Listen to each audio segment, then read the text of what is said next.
Does Canberra have a heart? A question often asked about the capital, especially our city centre. After years of talk, consultations and planning competitions, what has actually happened?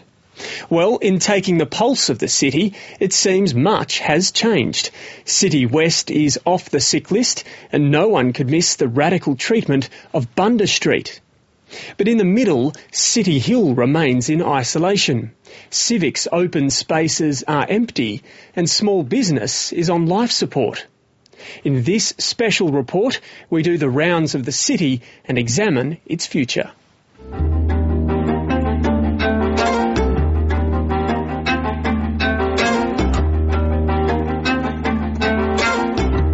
"2005 was a year of visions, big and small, for City Hill and Canberra's heart. This is the new city square with escalators up to the hotel lobbies and escalators down to parking. The main point we're trying to make is that this central part of the city will function best if it's left as a void. The whole precinct is linked through to the lake so that people can access the lake from the city.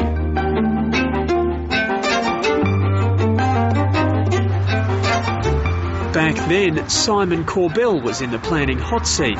This is the sharp end of planning debates, and you've got to hold your ground and you've got to advocate what's important. Nowadays, that seat belongs to Andrew Barr. But what's he advocating and where's the vision for our city centre? To ask those questions, we joined Andrew Barr for a whistle-stop tour of the Minister's Civic now and into the future. So planning is one of the many hats that you wear, but over the last couple of years has school closures, sports grounds, things like that, have you had time to focus on planning? Look, I've had the portfolio for a couple of years now, so I think you've seen in the most recent budget some of the medium and long-term thinking for the redevelopment of the city, and that's something I'm really pleased to talk about today. Also providing tour commentary is Annabelle Pegram, the former chief of the National Capital Authority and now head of architecture at the Uni of Canberra. I think there are other areas where a failure to put in place key infrastructure is still holding the city back. Along with architects Colin Stewart and Simon Kringus, who both produced award-winning visions for the city in competitions earlier this decade. Great cities attract, if they present beautiful environments, they will attract thinkers and people who want to aspire to beautiful places. And that's what Canberra's got. There's work to be done. You know, a place like this, right in the heart of the city, where our visitors are arriving to Canberra, has so much potential. Their plans for City Hill haven't been realised, but other changes to the city have been stark in recent years, starting in Civic West. Tell us what's here. Well, look, this is, I think, one of the best redevelopments that we've seen in Canberra for some time. I mean, you've got a five-star hotel, you've got restaurants, bars, cafes, you've got people living here, and you've got office accommodation. And all developed, I think, in harmony with what was a heritage precinct.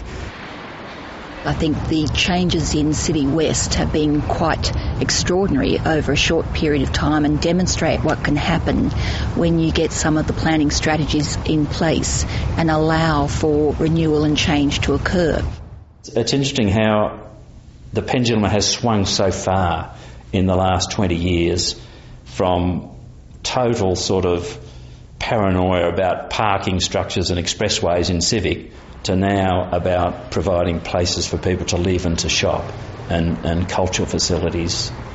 It's more than 1,000 additional units in the city, and we've seen effectively a doubling of the residential population.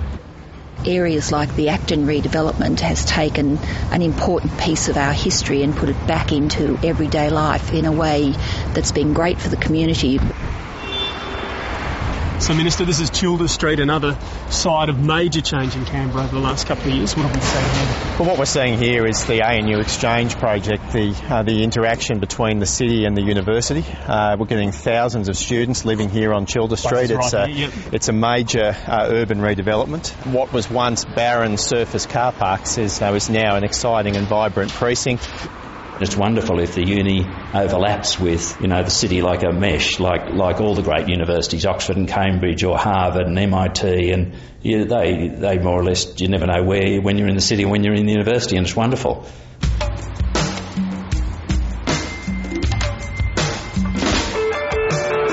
The commentary isn't so complimentary when the tour stops on the other side of Civic.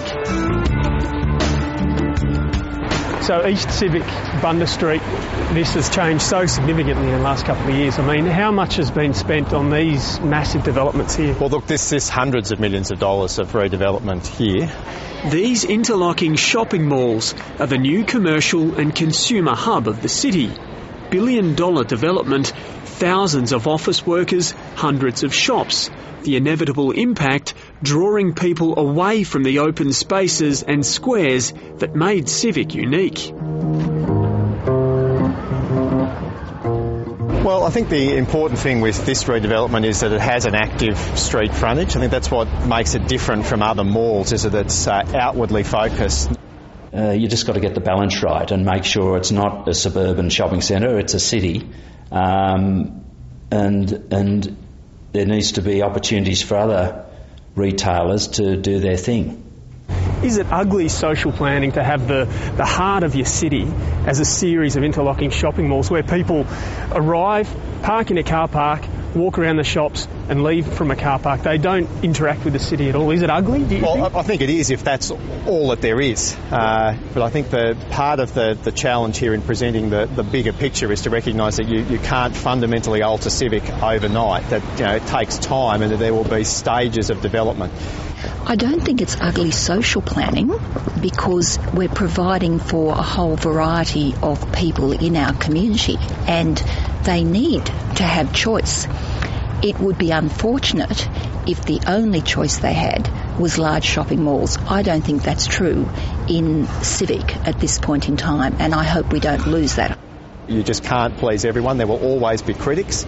But my strong sense, and particularly from people of my generation and the younger people in Canberra, is that they want to see a more vibrant city centre. I think it'd be sad to lose the small retailer. I think cities that are seen as great in the world have a amazing dynamic of enterprising individuals who can run a business on their own. The vision through the eyes of those Civic small business owners is of a dying city centre. They say shops are shutting, Garema Square is a ghost town and City Walk has been abandoned. 25 years ago when I came here, this place was pretty well the centre of Canberra. We had such a busy lot of businesses in this place. Most of them were quite busy. The baker shop in particular used to have a great big crowd of people every Saturday morning, but now it's all gone. Where have they gone? I think they've gone into the mall. The Canberra Centre no doubt has created a buzz in a certain location, but outside that there's a lot of emptiness. Garema Square, this once was the heart of Canberra. Is this now becoming a bit of a ghost town? Well, I wouldn't say a ghost town, but it's certainly got less activity than it perhaps had through the 80s and 90s. I guess you could argue nothing is forever, and that with progress some people suffer, some businesses suffer. But certainly I think it is a sad thing for strip shopping to be eroded. I think you look at any of the major cities around the world, the most alluring or the most, I think, interesting are those that are on the strip.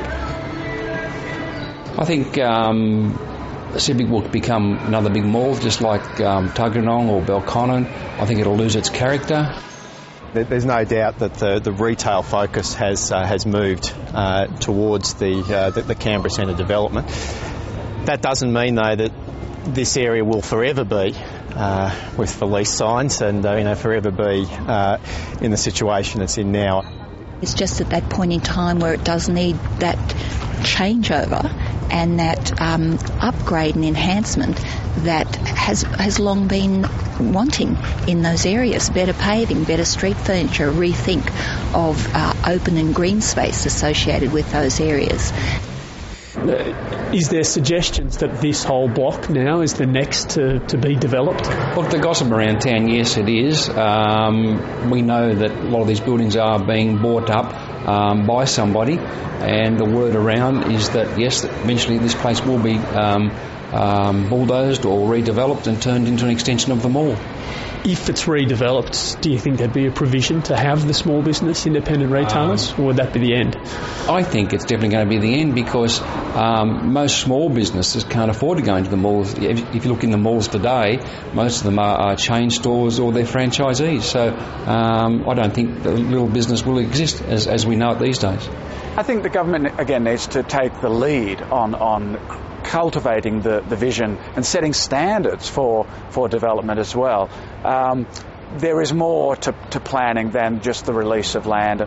There's concern from the small business owners that you've got one big developer who's gradually taking more and more control of Civic. Is that unhealthy? Is that developer driving the shape of our city, or is the government? Well, look, I think there's a combination of factors. Clearly, one large developer having a significant say over large portions of the city does create the potential for other businesses and other entities to be squeezed out. I wonder who's running this place, whether it is the government or whether it's big business. So Civic West has been one with a vibrant population linking town and gown, and for better or worse, Bundas Street and the East have been modernised. But what's in between? Canberra is still a city divided, framed by progress, yet featuring a lonely heart. If you're coming to City Hill, you're probably looking for some solitude at the moment. It's not an easy place to get to. It's not a place for people at the moment. It's cut off by a major road that you're sometimes taking your life into your own hands to get across to this point. It shouldn't be like this. City Hill must remain, and I think the vision for here is that it be our central park. The problem that we've got here is that Northbourne Avenue has become an arterial road, and that's because we've got two crossings on the lake and people are migrating through the city. The consequence is that divides the city in half, and we end up with the east and the west precinct. We've got to divert as much through traffic as possible, either east or west of the city. That means Gungahlin Drive extension. It also means the Majura Parkway. But the plan really for Vernon Circle is to downgrade it, lower the speed limit and not have it as the major through route. That would then give the opportunity for City Hill to be a much more accessible place and to come alive as the true heart of the city. I think it's just knitting east and west together and somehow remodelling Northbourne Avenue. And I think it's just important that we don't have to cross a freeway. We cross a boulevard, like you cross the Champs-Élysées, but it's an enjoyable experience, and it's designed to give priority to pedestrian movement. The Sydney and Melbourne buildings are absolute jewels in our city, and I think it's very important that they continue to be seen as really anchors in the civic context. It's not beyond redemption here. It can be fixed, but there are a number of other elements that need to be in place. Even the planning minister concedes the city's heart is on life support.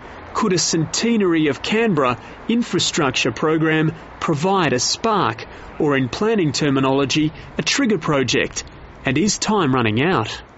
I think, like most members of the community, we're all waiting to see what the central plan will be for the centenary celebrations. I just hope we have something that is long-term and of a significant infrastructure component to celebrate at that time.